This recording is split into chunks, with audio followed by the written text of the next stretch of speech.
Forget gurus. Forget anyone claiming to be an online business expert without going through the challenges of entrepreneurship themselves. The Real Money, Real Business podcast is here to prove the best insights in online business comes from your fellow online business builders. We dig into stories of entrepreneurs selling their business on the Empire Flippers marketplace so that you can learn how they made their business profitable, how they overcame obstacles, and what lessons they learned in their online journey. If you want to take your business and your knowledge to the next level, you've come to the right podcast. Let's get started. Hey everyone, welcome to the Real Money, Real Business podcast. I'm Michelle, and today we have Jonathan on the show who's selling a SaaS business on the Empire Flippers marketplace. Hey Jonathan, welcome to the show. How are you today? Hi, Michelle. Thanks for having me on. I'm doing really well. How about you?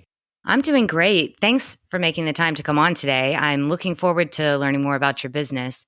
But before we dive in, let's go over a brief summary of it. It's a SaaS business in the technology niche created in July 2013. The average revenue for the business is $8,615 per month, and it makes an average of $4,644 per month in net profit. Included in this sale is a domain with all site content and files, 5 additional domains, a social media account for Twitter, an email list with 13,978 subscribers, virtual machines, a server infrastructure, and employee contracts and relationships. For everyone listening, you can visit empireflippers.com/marketplace and search for listing 56743 to learn more about this business. Or you can unlock this listing to start your due diligence if you're interested in purchasing this asset. So Jonathan, now let's hear from you. You've had this business for 8 years now, and you've built it up into something pretty substantial. What can you tell us about your background in building and running an online business? My background is in systems engineering and infrastructure, and I started consulting a number of years ago. And during a particular conference, I spoke with a number of people who expressed an interest in some tools I had built for myself, and I realized there was an opportunity to turn these tools into a general use software as a service. And because I had the flexibility of running my own business, I was able to pivot and start developing this business. Oh, that's fascinating. So you built everything then as far as this business goes? Yes.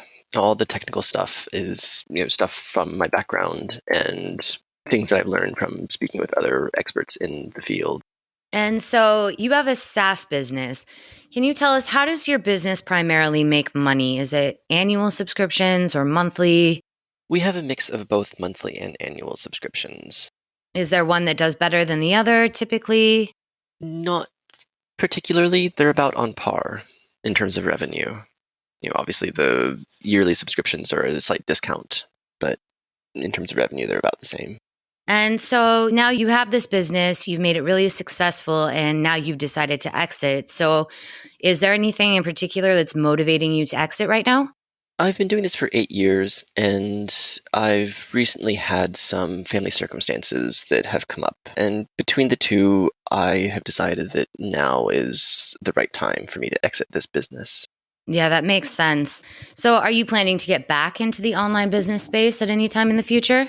At some point, I would like to. Right now, probably not in the immediate future. And is there anything that you learned from building this business that you'll apply to a future business? Oh, definitely. That's a podcast in and of itself. I am sure. Is there something that while you were working on this site, was there something that worked particularly well that maybe surprised you by how effective it was? One of the things that actually surprised me was talking with customers, especially early on when I was in beta stages. Talking with customers and figuring out what they needed and what they wanted was very, very rewarding and very helpful. That's an excellent point. We've been hearing that more and more lately, just the importance of customer listening and applying that feedback to improve. I mean, we hear that across all different types of business models, but it really highlights how important that is. Yeah, it is. So is there something that maybe didn't work? Like maybe it surprised you, you thought it was going to be a slam dunk and then you had to reevaluate or retool something? It's a little embarrassing, but I really didn't do marketing very well. I thought I've built this better mousetrap, everyone's going to come to it. And that was a really big mistake that has that's the biggest thing I would do different next time. Oh, I'm sure. Yeah. Can you tell us where's the majority of traffic come? So I think we have a pretty decent mix of direct organic traffic and then a lot of referrals from blogs and other websites. So you were saying that you didn't spend a lot of time marketing the product in the beginning. So what are you currently doing in terms of marketing? It's actually something I haven't ever found something that worked for me. I've tried working with a couple of people to do marketing for me, and they've never worked out. And marketing is so not in my wheelhouse, and I've just let it slide again and again, and again, where it's not a great thing for me to have done. Well, you know what? It's a great growth opportunity for someone. Yeah, absolutely. I know that there is a lot of potential out there for this service. So speaking of growth opportunities, if you were to keep the business, what are some ways that you would try to grow it aside from marketing?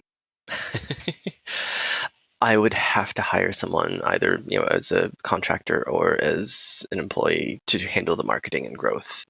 I know how inner workings of lots of software and server infrastructure works, but as far as growing something, I don't know.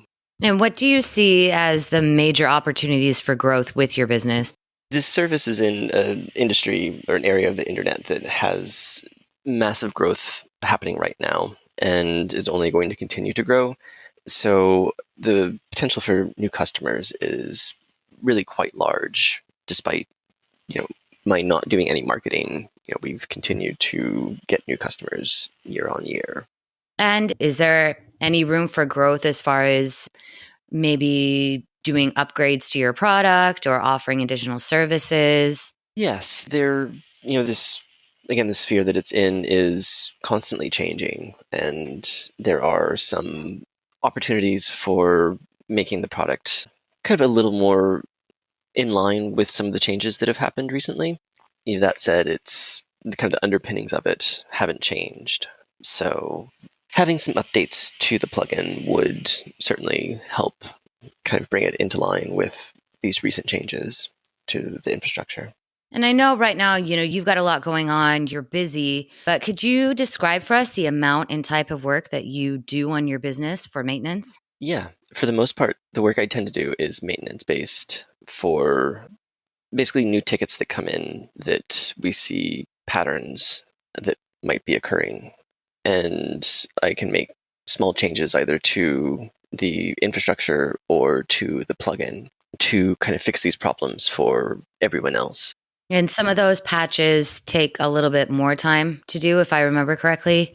It just depends on. Yeah, it really depends on how complex an issue has come up. And sometimes the simpler issues might require more complex fixes.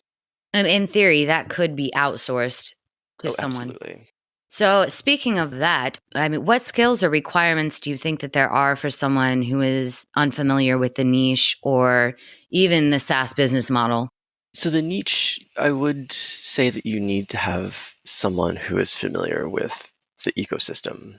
There's a fair bit of complex infrastructure that I've built. When it's all laid out and done, it's fairly simple and straightforward. And I don't think it's that difficult to kind of dig into and understand what's going on. And I'm certainly happy to explain how that all works. Well, I imagine that also depends on how hands-on a buyer wants to be with running the business. Yes. But again, if they have, someone on staff who is familiar with the ecosystem, that is, that would be an easy thing for them to take over. And what do you think are the biggest risks with this business that a buyer should be aware of? There are some competing solutions out there, but as I said, the ecosystem is growing rapidly and there's room for multiple solutions.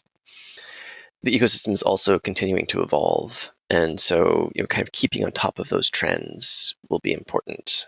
And having someone who is able to keep up with the trends and kind of make sure that the plugin continues to fall within those trends and keep it current. That would be an important thing to do. Yeah, that makes sense. So would you be willing to commit to a non-compete? Yes, definitely. And how much support are you offering buyers? I'm pretty flexible on that. I want whoever buys this to feel comfortable that they're going to get enough support, that they're going to be able to take it and run. Yeah, that's a common response. People are looking for a buyer that really fits with them and wants to help the business grow, and they're willing to offer as much support as needed within reason. Yeah, I mean, this is my baby, so I want someone else to be able to take it and make it fly. And are you open to negotiating something like an earnout? It would depend on the details of it, but yes, that is something I would be open to. And putting yourself in the shoes of a buyer, why do you think this is a business worth buying? It's a SaaS business. It just kind of runs. It has a lot of loyal customers. There's a lot of growth potential, and just in terms of marketing the business. And as I've said a couple of times, the ecosystem is still growing quite quickly. So there's room for growth there as well. Is there anything else that you'd like to share about the business that we might not have covered? I think it's an interesting kind of engineering piece, and I come at it from a technical standpoint, and I think it's pretty neat. But I don't think that would really appeal to most buyers, so I don't know if any of that would. Oh, I think you worth might be moving in. surprised. You've already built the product. Mhm. You've had the idea and it's successful and it works. So I think that especially as somebody who maybe might not have a tech background, that this could be an interesting opportunity for them. Okay. So I think that that's definitely a valid point. Well, thank you very much for your time today, Jonathan. It's been a pleasure to learn more about you and your business. Yeah, thank you so much, Michelle. I've really enjoyed talking with you. All right, everyone. Thanks for listening. To learn more and see if this listing has already been sold, head over to empireflippers.com/marketplace and search for listing 56743. If you're watching this on YouTube, click the link in the description to go straight to the listing. Once you've unlocked this listing, you'll be given everything you need to know about this business. So until next time, enjoy your digital journey.